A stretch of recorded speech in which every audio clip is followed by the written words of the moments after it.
Today, we bring you this special presentation honoring Black history in Colorado. For little Black girls especially, it's amazing to finally have that representation. Coloradans lifting Black voices. It helps me understand how incredible the people are that I'm a descendant of. Preserving the past. They've been there 50 years and they're still cutting hair. But also looking to the future. It's important not to give up hope. Go, dream bigger, and do something that scared you. We celebrate the innovators. We want them to leave motivated, inspired, empowered. The leaders uncovering injustice. He picked cotton in Texas, 100 pounds of cotton a day to purchase his freedom for 4 years. The anger in me was almost uncontrollable that my brother was a slave in the early 1990s. Setting new standards. It's important that there is representation from immigrants and others that are diverse within our society. I think that there are solutions out there. Serving the community. Public service is in my blood. Leading by example. It's amazing that people see that what we're doing is impactful healers, not just in this community, but all over the world. Honoring Black history. We want to educate everyone and let them know all the wonderful things that we've accomplished and how we've contributed to society. Thank you for joining us. I'm Gabrielle Franklin. I'm Shawl Turner. And I'm Talia Cunningham. 5 Points is one of the oldest and most diverse neighborhoods here in Denver. It's known for its historic jazz music and rich African-American culture. In fact, it was created in the 1800s, but now has grown and changed into a fusion of old and new. And you can't deny those big changes, but some see it as opportunity while others see it as exploitation. The 5 Points neighborhood gets its name from this 5-point intersection at Welton, Washington, 26th and 27th. Within these streets, This is the Blair Caldwell African American Research Library. Is history. This is John Mosley, who is also a Manual Thunderbolt, Manual High School graduate, and he was the first Black football player up at CSU. More. This is Dr. Clarence Holmes. And more. This is Mayor Wellington Webb. And more history. For a short time, my great-grandfather had his dental practice upstairs. Something Terry Gentry knows a thing or two about. The historian born and raised in 5 Points. I love my community, and I love celebrating everyone here. Her emotion comes from passion. A board member of Denver's Black American West Museum, Gentry conducts walking tours of the historic neighborhood and has for the past 15 years. It's her effort to restore and maintain the neighborhood's rich Black culture that she feels is slipping away. The hardest part about seeing now is a lot of loss of these small buildings and businesses that we had down here. The neighborhood's been gentrified. To her, 5 Points has gone from vibrant jazz, Black businesses, Black churches, Black residents, and Black history makers to a more integrated demographic. Denver has been working to redevelop 5 Points, so you'll now see high-rises popping up, breweries, new restaurants, and infrastructure. Some optimistic about the new vision of 5 Points, seeing it as an opportunity to thrive, but others struggling. I think more minority has been pushed out of it, in a way, and Caucasian is moving in.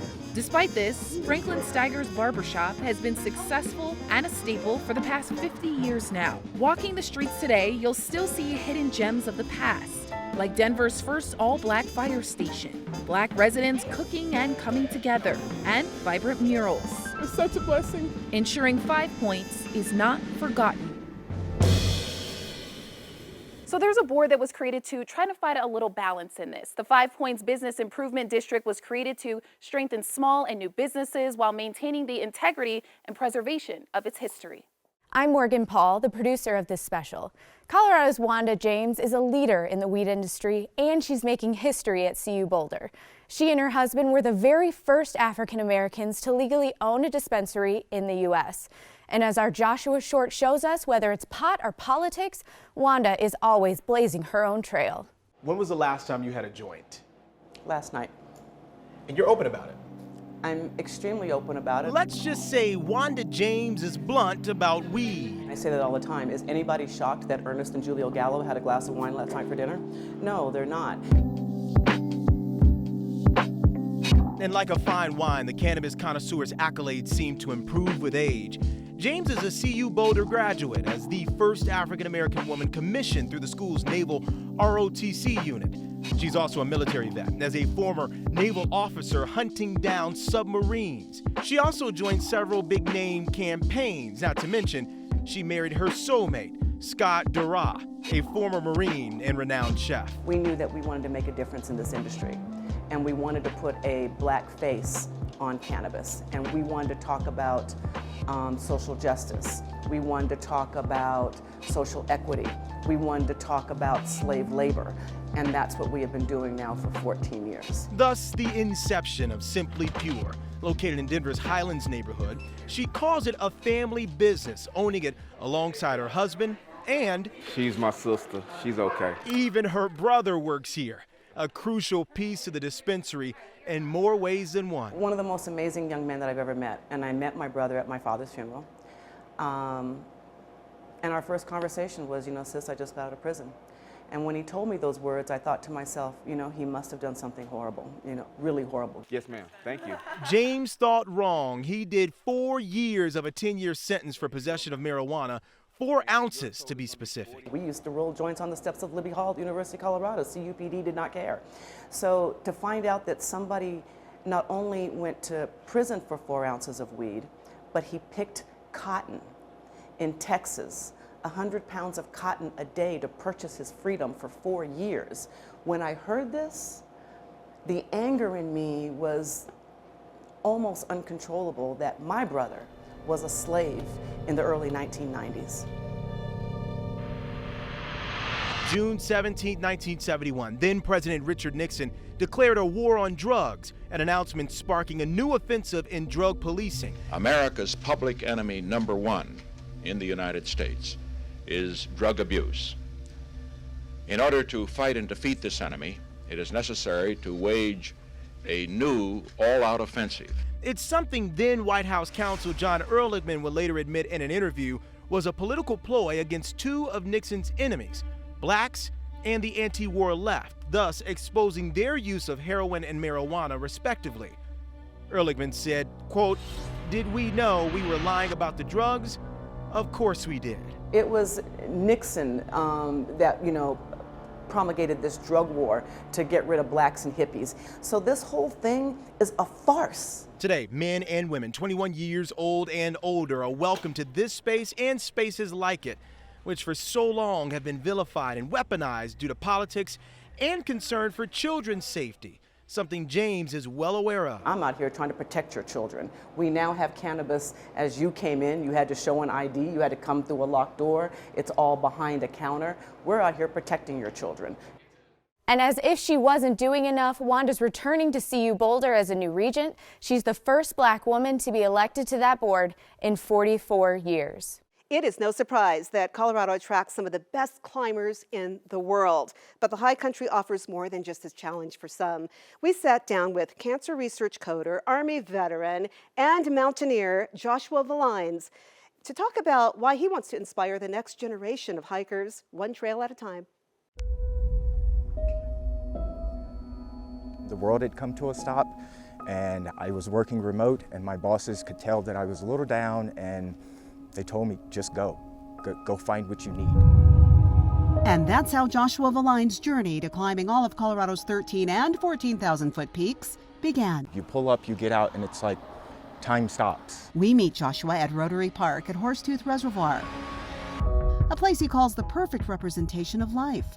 On one side, things are just slow, it's everything has a purpose, and then you have the chaos and hecticness of society going just on the other side here. I moved to Colorado to kind of escape that rat race. The proud Army veteran says Colorado's high country is something everyone should experience because the benefits, it's quiet, it's peaceful, it's perfect, go far beyond what you can see. When I come here, it's peace, it's freedom. There's no worries, there's no stress. Climbing more snow. You're tired, your body's exerted, but then you stop and you look around and there's inspiration in everything out here. There's so much that's just keep going, keep putting one foot in front of the other. Which is what he did while taking on what many seasoned climbers call one of the most terrifying peaks in the world. All right, so I have to ask, you've climbed Capitol Peak, Yes, the ma'am. Knife's Edge. Yes, ma'am. What was that like? It's exhilarating. Once you actually step out to that knife edge and have the confidence that it can be done, there's no better feeling in yourself. Would you go back up on the Knife's Edge again? Yes, ma'am, I would, because every time you go into the mountains, there's a different lesson to be learned. The Lions also traveled to the South American region of Patagonia. I am going to be sunburned. Patagonia region is known for some of the wildest winds in the world. Been hearing avalanches and glaciers and things of that nature just shifting. It truly lets you know your purpose. Your purpose is kind of to live with it, to love it, to cherish it. National parks were segregated for the first half of the 20th century, meaning there were certain areas and facilities that blacks were not allowed to access. As a result, hiking and climbing were not commonly passed down to future generations. The Lions wants to reach out to young hopefuls to open up a whole new world of accomplishment and joy. Plenty of us out there, go, dream bigger, do it for you. Do it because it makes you happy. So when we talk about Black history here in America, we're typically referring to the achievements of Black people born right here in the U.S. But coming up next, I'll introduce you to a Black immigrant who's making her mark here at the state capitol. And later, the new museum on its way back to Denver that celebrates Black girl magic. Welcome back. Colorado has become a hotspot for Black immigrants to make a life for themselves and break history while doing it. I spoke with one immigrant who's doing just that right now at the state capitol. My name is State Representative Naquita Ricks. I represent House District 40 in Southeast Aurora. Serving in the Colorado House of Representatives since 2021, she's led the way on measures like what's known as the Towing Bill of Rights and a Homeowners Association Accountability Act. But you may not know her story that brought her to the state capitol. My mother, my sister, and I went through this military coup. Her fiance was executed in Liberia, and she came on a medical emergency leave to the U.S. Representative Ricks and her family settled in Aurora when she was just 13. Ricks says living in Aurora was fine, but becoming a permanent resident wasn't as easy. And even though my mother had newspapers clippings of all of the trauma and the horror that we had experienced, it wasn't enough. We continue to fight that fight until we were granted amnesty. Ricks and her family have been in Colorado ever since. After graduating from Aurora Central High, Ricks went on to get her bachelor's degree from MSU and her MBA from CU Denver before starting her life in politics. As an immigrant and someone coming here, education is the great equalizer. And that was something that was stressed to me growing up, that you will go to college. And so I ran for the Board of Regents. I got over 100,000 votes, but that still was not enough to win. I then ran again in 2017 for City Council. I came in third in that match. Ricks says after that loss, people were wondering if she should let go of the idea of getting into politics. I did not see anyone in the state legislature that carried my lived experience as an immigrant. When we ran in 2020, we had a tough primary. We overcame by 400 votes, and that was how I landed here in the state capitol. Ricks began serving as the first African immigrant at the Colorado State Legislature and the first Liberian American woman to win a state assembly seat in the U.S. Black immigrants over the last 20 years have increased in Colorado 400%. So the importance that Black immigrants, whether you're from Africa or from the Caribbean, are represented here in the State House is important. And Representative Ricks just began her second term as a state lawmaker. State Representative Junie Joseph, a Haitian immigrant, now joins her in representing Black immigrants at the Capitol. A vibrant new museum is coming to the Mile High City. That's right. I caught up with the local woman behind the Museum for Black Girls to find out her inspiration for this uplifting experience. And later, I sit down one-on-one with Denver's police chief, why he says he always knew public service was in his blood. Welcome back. A brand new pop-up that's all about elevating Black women is making its return right here to the Mile High City. These Colorado natives have spent the last year empowering Black women all across the nation, and now that Black girl magic is coming back by popular demand. Plenty of places to strike a pose. at the Museum for Black Girls, an immersive experience highlighting the stories, achievements, and history of Black women. I just don't think that people saw us as important. We're pillars, not just in this community, but all over the world. A love letter to Black women and a place to feel safe, comfortable, and accepted. Filled with fun selfie installations, murals embracing beauty, body, and natural hair. Art created by Black women. One of the most popular, creative director Vaughn Ross's affirmations. Here at the Museum for Black Girls, we see you amazing. We see you talented. And Grandma's Golden Kitchen, a cultural commonality in most households. You'll find the pressing comb. We made a replica of my own grandmother's kitchen. Charlie Billingsley is the founder of the Museum for Black Girls, and this Denverite is happy to be back home. That's amazing. Just getting keys to her new space along the 16th Street Mall. We'll have our galleries here. Soon, this old Victoria's Secret building will be transformed into her new pop-up. This is where the love is. This is where our love started. In 2019, Charlie, a Denver photographer, wanted to continue her mission of celebrating Black women, but not just through images. So I just wanted to elevate that and take that a step bigger and be like, hey, you know what? Let's actually create a whole space. The rest is history. From Aurora to Rhino to now Houston and DC, she's creating safe spaces nationwide for Black women. So we are, first of all, we're so excited to be back home. But her roots calling her home. Being in a place where Black artists are not represented so much, and you don't see that much, and Black women aren't represented. For little Black girls especially, it's amazing to finally have that representation so that they know that they can do anything. Now Charlie and her team returning the Black girl magic to Denver. And you know I had to ask, where is Grandma's Kitchen gonna go? Girl! Rest assured, they found the perfect spot. This is a beautiful space. Our new home. The goal is to open the Denver location at the end of this month, all in honor of Black History Month. Still to come for us, Denver's police chief has passion for public service. Up next, how he got his start right here in the Mile High City and his vision for the future of policing. Welcome back. Denver's police chief Ron Thomas was sworn into office in October of 2022. He inherits some tough issues, including youth crime, staffing challenges, and a public demand for transparency.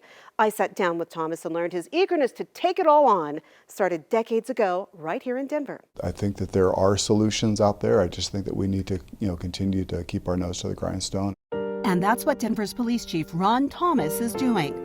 Using his expertise garnered by more than 3 decades with the department to cut response times, modernize how crimes are reported, and earn the public's trust. Public trust is a primary responsibility of mine across all communities, and so in order to do that, we need to exhibit transparency. We need to hold ourselves accountable for the public that we serve. A big step toward making that happen, opening crime strategy briefings. Been able to show the public how we ask ourselves the tough questions. Those questions laser focused on the effect of homelessness. It's important not just for myself, but for all of our officers to really demonstrate that we understand and respect everyone's lived experience. Diversity in recruitment. Women, other people of color, so that we can really be representative of the community that we serve. And youth violence. I really think it's important for the community, for organizations, to really wrap their arms around these youth and help them understand that not only are there people that care about them, but there is a tremendous opportunity to have a successful future. Hit it! Assist by Chief Thomas! To any young people out there, have the courage and have the audacity to believe that you can do anything. Chief Thomas says his commitment to service started at a young age when he attended Thomas Jefferson High School. Public service is in my blood. My mother worked for the Department of Social Services. My father was a mail carrier, so I think that I was, born and bred to be a public servant. After becoming a police officer, he worked hard to rise through the ranks as a supervisor, lieutenant, district commander, then chief. Whether meeting with former President Barack Obama, after his initial inauguration, or holding a baby for an overwhelmed parent, his focus remains the same. I can't imagine another way that I could have a greater impact on the community that I love, that I grew up in. Thanks so much for joining us. Happy Black History Month!